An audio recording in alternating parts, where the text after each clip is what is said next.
Uh, Basically, the first speaker in this session is Benjamin Soon. Says USA, but I think he's from Singapore, if I understand correctly. Well, I think in US, the Flibe and LFTR are very well known. They are making quite a bit of publicity on this, and we are looking forward to hearing what's going on.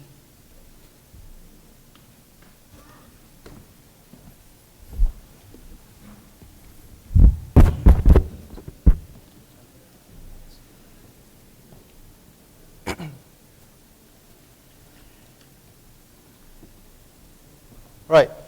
Well, thank you very much, and it's a real pleasure to be here, and an honor to be speaking to some of the greatest minds in this field.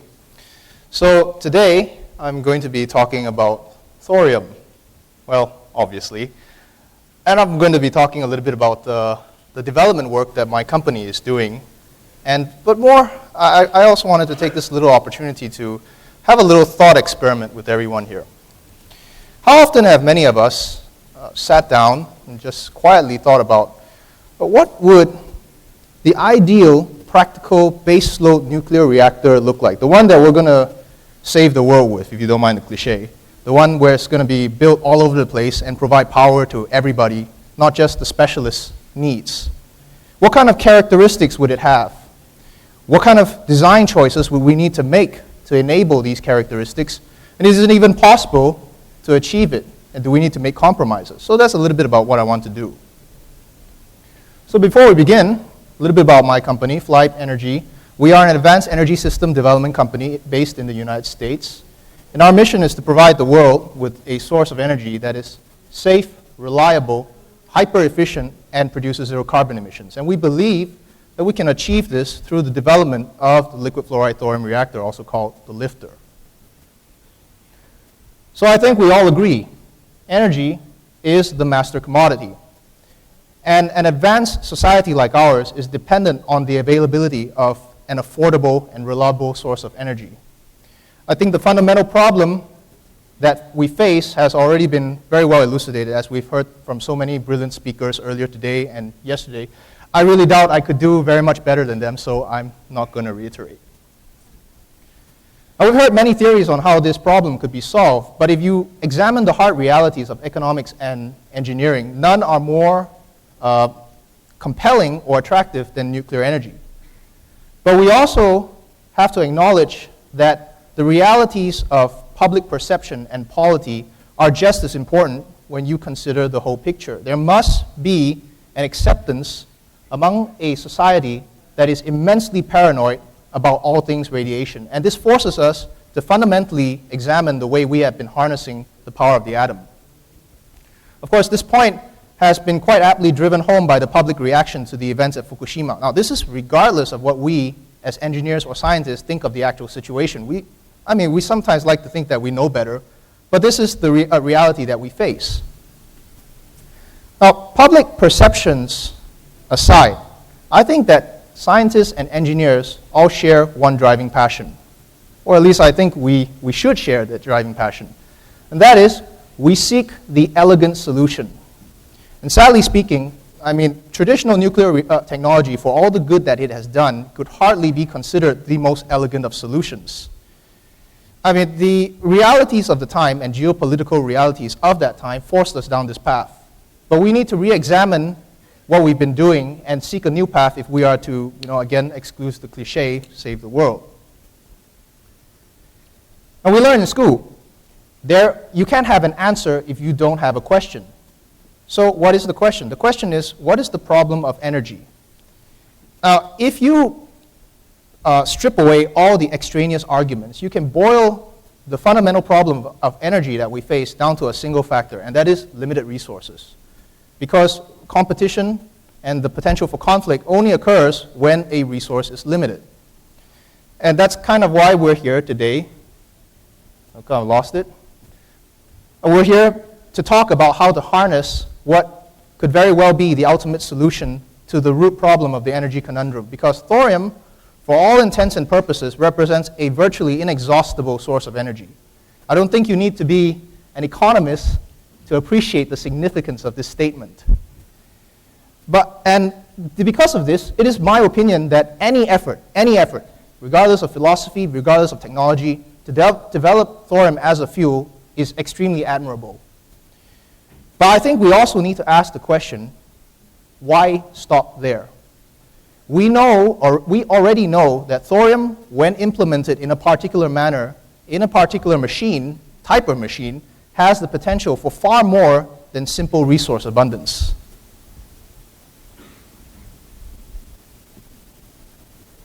So after saying that, I would imagine the next question that we should be asking is, okay, so what is the ideal practical baseload nuclear reactor? What do we need to do to address public concerns for safety, yet build such a system? Now, you remember that I said that we should be in the business of seeking the elegant solution. So regardless of our own professional bias, I think it's agreeable that we should first seek to consider what would possibly an ideal system, practical system look like, and if it were not possible to make such a system, what kind of compromises do we need to do? So to answer this question, we first need to define what is desirable, and we need to reconcile it with what is both possible from nature and practical in an engineering sense. Like any good analysis, we always want to start from first principles. So we know that nuclear systems are basically comprised of 3 essential sections, and there are 4 major characteristics which we should seek to maximize from our ideal practical nuclear reactor system. Now, I want to go a bit into engineering perspectives here. From an engineering perspective, we want to try to design these characteristics in as minimal a system as possible. This is engineering 101. The simpler the system, the cheaper it's going to be, and the less prone to failure it will be. So the first factor, of course, is we would like to maximize in an ideal practical reactor is one with the strongest possible safety characteristics. So what would we want to do? We should, if it were possible, we should be aiming to design a reactor that were capable of operating in a deterministic safety regime rather than a probabilistic one, as has been the case all this time. Meaning that if we could eliminate accident scenarios such as fuel melt, explosive dispersion, radiological propagation mechanisms, it should first be considered as a priority. This is vital because the issue of safety is likely the key to overcoming public aversion to nuclear energy in general. Next, of course, is we would like an efficient system. I mean, who doesn't like an efficient system? To maximize the efficiency, we want to extract as much of the latent energy from any fuel input to the reactor as we can. And we want to make that conversion efficiency as high as possible so we lose as little of that extracted energy. And thirdly, of course, is economy. Because it really doesn't matter how brilliant your technology is, what kind of technological wizardry and magic you can pull out. If you cannot make a business case, then the chances of widespread practical adoption is practically zero. Of course, finally, we have sustainability, and that's really why we're all here. We're talking about zero carbon sustainable system.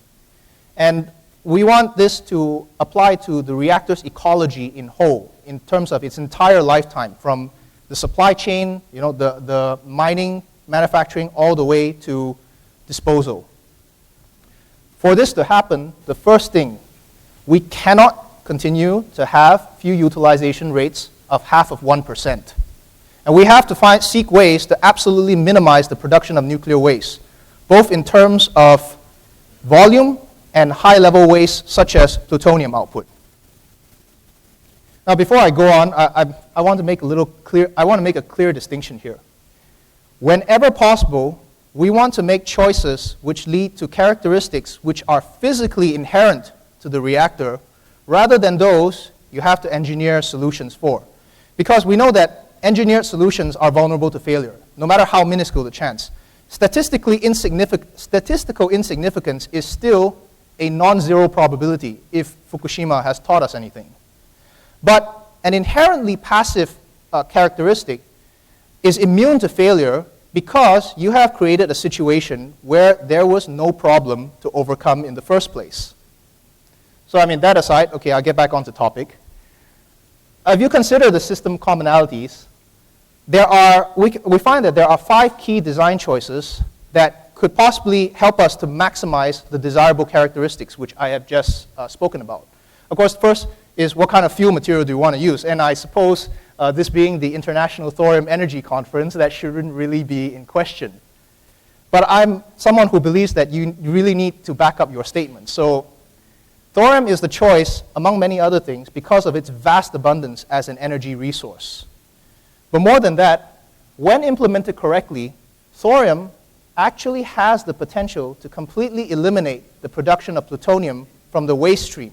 Now, it could be quite difficult, but based on some of the data that we have from research in my company, we find that there is a real possibility. And a possibility means that it's a non-zero chance. We should try it. Will we want to use thorium in a burner or a breeder? I think, setting aside any professional bias or present technical debate, I think it's quite agreeable that for nuclear energy to be truly sustainable, a more advantageous use of thorium as a nuclear fuel would be in a breeder reactor. Then, which would be preferable for a practical baseload reactor, a thermal spectrum or a fast spectrum reactor? Now, a fast spectrum reactor has many advantages, such as, rather, it has an advantage that you can use any fuel cycle to breed. You can breed with any fuel cycle.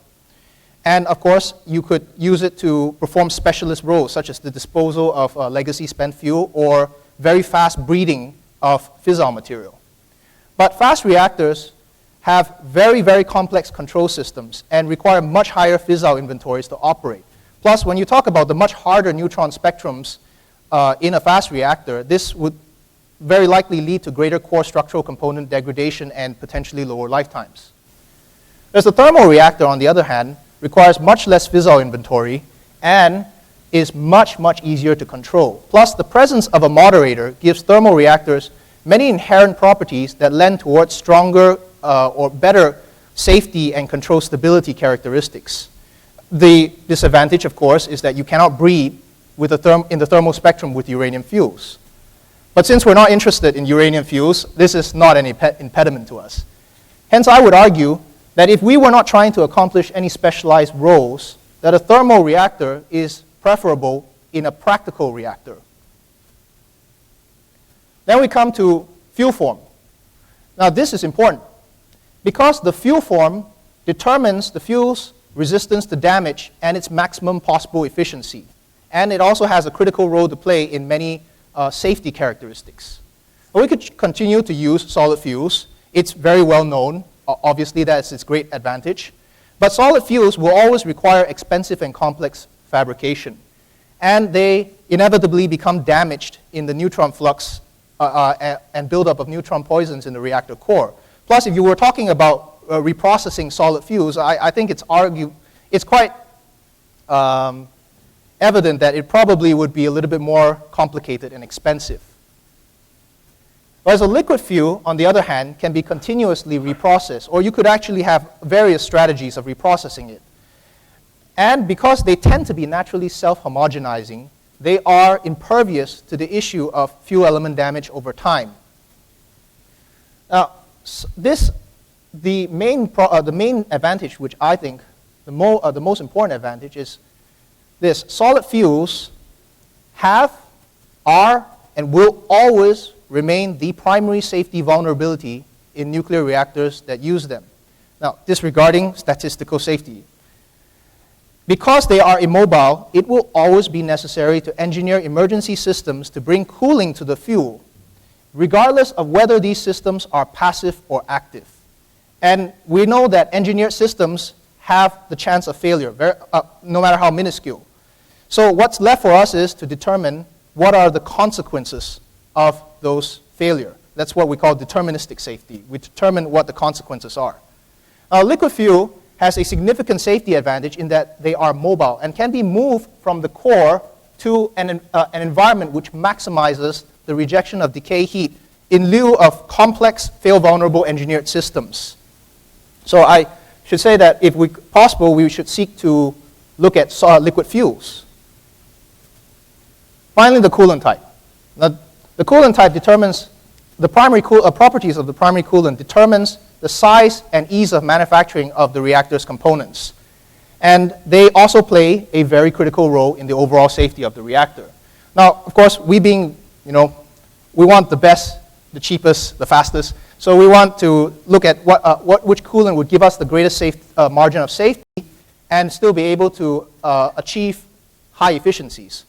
So we know that with lower pressures, we get greater margins of safety, and with higher temperatures, we get the greater potential for greater efficiency. If we look at this 2x2 temperature and pressure matrix, we find that only molten salts can operate at both lower pressures and yet achieve higher temperatures, making them the ideal candidate for the transport of thermal energy in the nuclear reactor core. Fluoride salts can be more than just a coolant. They can also be a fuel carrier. This is a rather important point here.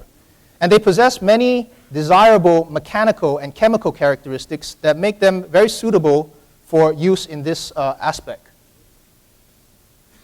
Now, fluoride salts as a class of material embody many advantages.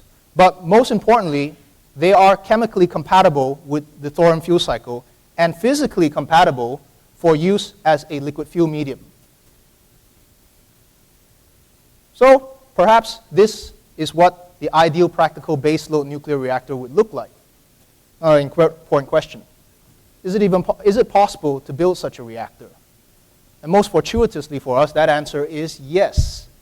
In fact, it was precisely this kind of reactor that some of the greatest names in the annals of history had envisioned would be the nuclear reactor that would power the future of humanity. And I'm talking about men such as Enrico Fermi, Eugene Wigner, Glenn Seaborg, Alvin Weinberg, and Harold Urey, to name a few. We've recovered quite a few of very little known documents and journals that indicate that these men had particular thoughts on the reactor they have called that is called the molten salt reactor.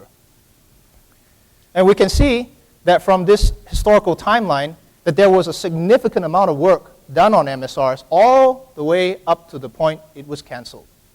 And I think as Rory O'Sullivan had talked about earlier, the reason for the cancellation of the MSR is a story that's really long in the telling. I've only got 25 minutes, so I can't go into that. But suffice to say, for now, the MSR's cancellation was entirely political in nature. There was absolutely no technical justification why it should have been abandoned. And we know this from the documents that we've recovered from that era and from the interviews of some of the people who have worked on this project. Now, the liquid fluoride thorium reactor is the modernized and improved iteration of the original two-fluid MSR that descended from Oak Ridge. And it incorporates modern materials and chemical processes to further improve safety and efficiency. Most significantly, it is a system that's specifically designed to run on the pure thorium fuel cycle that Alvin Weinberg had originally envisioned to create.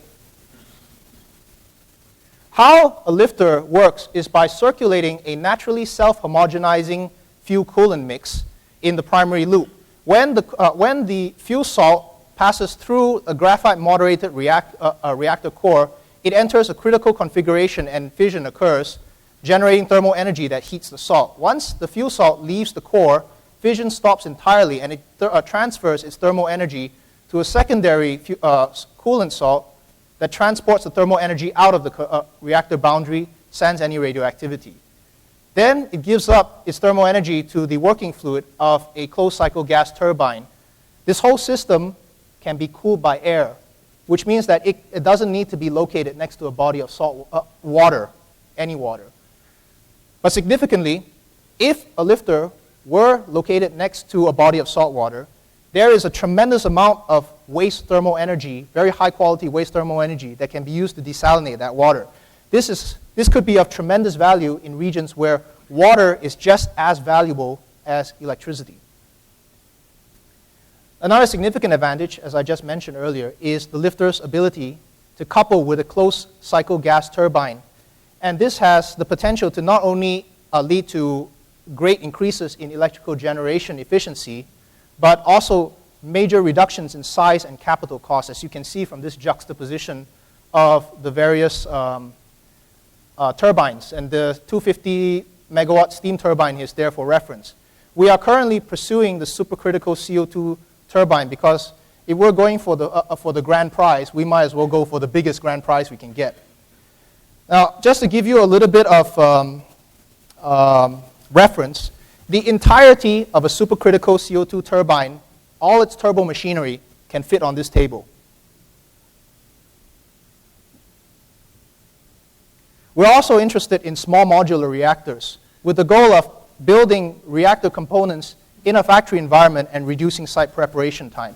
Now, modular reactors are much easier to build with liquid fluoride technology because the reactors can be operate at low pressures and can be shipped and returned unfueled. But I think the most impressive feature is this one, and some people have already talked about it. We've heard a little bit about it yesterday. The use of a liquid fuel enables a simple and remarkable safety feature to be implemented that can solve perhaps the most vexing problem in reactor safety today. For many years, we've been concerned about how to cool the solid fuel of a nuclear reactor in the event of an accident to prevent a meltdown. Now, various approaches have been proposed, including some newer and more innovative ideas. But the use of a liquid fluoride fuel enables a remarkable solution based on the melting temperature of the fuel, which is about 400 degrees Celsius. The reactor is fitted with a drain line, kept plugged by a frozen slug of salt, which is kept frozen by an active flow of coolant over the outside of the line. Now, in the event of a complete loss of power, that salt plug melts and the entirety of the core's primary salt goes into a drain tank, which is configured to maximize the passive rejection of decay heat to the environment. This single safety feature is perhaps the most compelling reason for consideration of the liquid fuel approach. And you remember I said earlier that I implicated earlier that the elegant solution is one where you minimize the number of problems you need to engineer solutions for. So I'm sure you can see already how the lifter inherently avoids all the problems that necessitate complex safety and control systems in solid fuel reactors. But I think there's something more remarkable here. The fact that this whole concept, its viability, was already demonstrated. It's not just icing on the cake. It is the cake. We're not talking about a technology that's simply an idea or a bunch of theoretical calculations on paper. A working reactor was built, operated, and demonstrated successfully for over 20,000 hours between 1965 and 1969. And from all the technical documents and experimental data we have recovered from some of the engineers who carted this stuff home in boxes when they retired, we've determined that there is no question as to the technical viability of the lifter. And we've determined from a lot of that data that it's not even excessively difficult to implement technically. So lifter is a direct descendant of the MSRE, but more than just its spiritual successor, it is the modernized and improved system running on thorium that Alvin Weinberg had intended to create. Now, how thorium would be utilized in a lifter would be generating a fluoride salt quite similar to the uranium salt we saw in the picture earlier when I was talking about the coolant. Now, significantly, I'm not going to go too much into this, but I want to talk about significantly only when thorium is used in a lifter will it have several very remarkable characteristics. The first one is a very strong proliferation-resistant characteristic, and this is via the unavoidable formation of uranium-232, which could be a disadvantage if you were using it in any fuel that you needed to extract and process. But in a lifter, you don't need to go near the fuel. Once the lifter is up and running, apart from periodic maintenance, the fuel stays in the reactor and uranium-232 becomes the ultimate guard dog. Plus, with the lifter, there is a specific strategy to be implemented with international monitors such as the IAEA, which we're calling ionium spiking, which would further improve the proliferation characteristic of the lifter. Lifters, of course, have ultra-low waste production, both in terms of volume.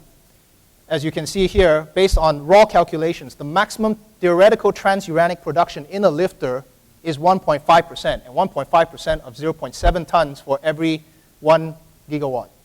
So that's really small. And if And if we are successful, and if we are correct, we could completely eliminate the production of plutonium from the waste stream.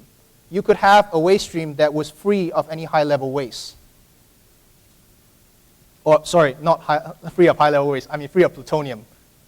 I misspoke. The other thing that's very significant is that the lifter has a zero threshold. Now, I want to take a pause here before people start throwing stones at me, okay? I'm not saying that it's a good idea to have a nuclear reactor with a zero safety radius. I'm just saying that the lifter, because of its liquid fuel system, is capable of a zero safety radius. Not that it's technically a good idea. Because there are no source terms or physical mechanisms that could lead to the propagation of radiological material beyond the reactor containment core itself. And this is specific to the lifter design. I cannot speak for any other designs. I can only speak for the one that I know. So, how are we going to make this happen? For starters, we've already completed many of the key initial studies that strongly suggest that our confidence in the success of the lifter is very well justified. And these studies were conducted under the auspices and patronage of some of our partners and potential clients, all of whom are very large and reputable organizations. Since the last conference in 2013 in Geneva, there have been several changes to the lifter development program.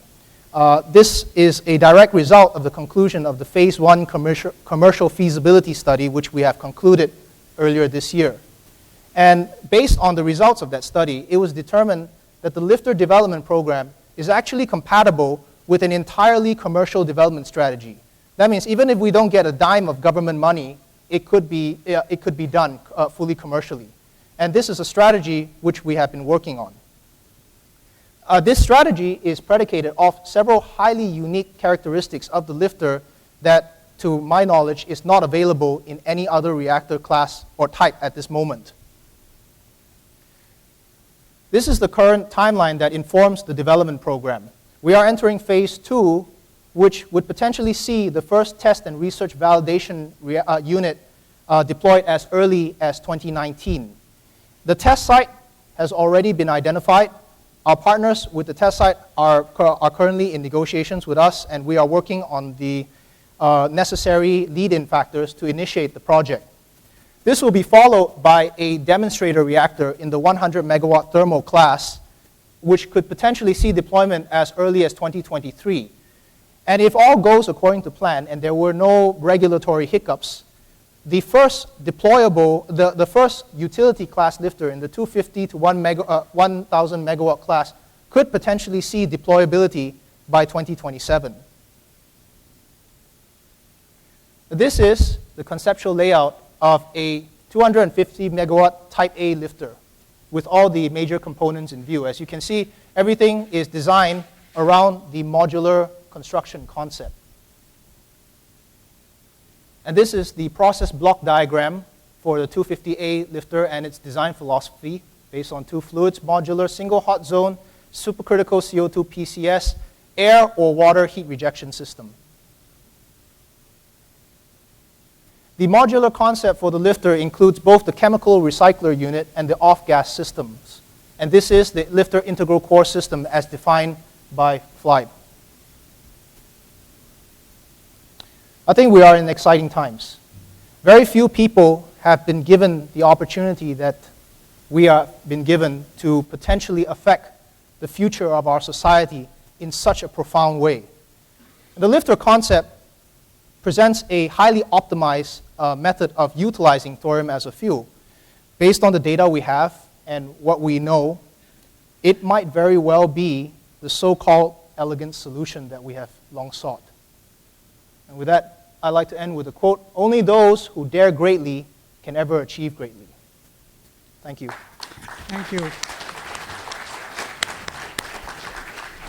Thank you very much for the excellent presentation.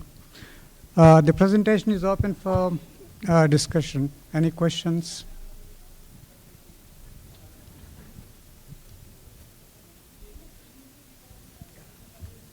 Do you have some material issues for this fluoride salt?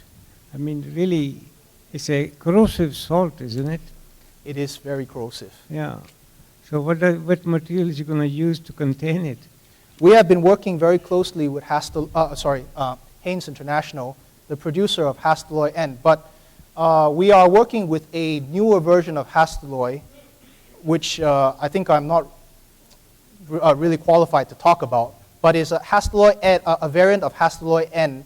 And based on many of our design constraints, we've actually been planning for lifter type A, B, C, based on design lifetimes. So we adjusted core power across all these different kinds of reactors, and we found that there is a good medium where a 30-year reactor lifetime would have very acceptable compatibility with the Hastelloy that we are working with. So the corrosion issue with the molten salt reactor in fluoride salt specifically has practically been solved. We just need to undertake the co-qualification of the materials for use in a nuclear reactor. And I have one more question. Are you going to separate fission products in this? And are you going to remove the fission products from the fluoride salt during its circulation, or you're talking about when the blanket has bred uranium-233 and you separate it to... No, how about fission products? Fission products? Yeah. There are two strategies. One is, of course, continuous, and the other one is batch reprocessing. Again, this really depends on the specific strategy we will proceed with. The test and research validation unit is designed, the project that I just talked about for the TR&V unit is designed to inform us on which strategy is more advantageous. So there's room for one more question here. Yeah. What's your plan for minor actinides? Sorry. What's your plan for minor actinides? For minor actinides, you mean as in ultimate waste disposal? Yeah, you chose a thermal flux, and those things don't fission, so they will accumulate. Yeah. Based on the simulations that we have, the output vitrification for disposal would be one of the preferred strategy. So you still need long-term storage. Well, yes, of course that would still be a factor. Long-term storage, again, of what kind of volume? That's really the question we want to answer. We want to answer. Thank you very much for the excellent presentation. And on behalf of the organizing committee, it's my pleasure to do this. Thank you very much. That's okay.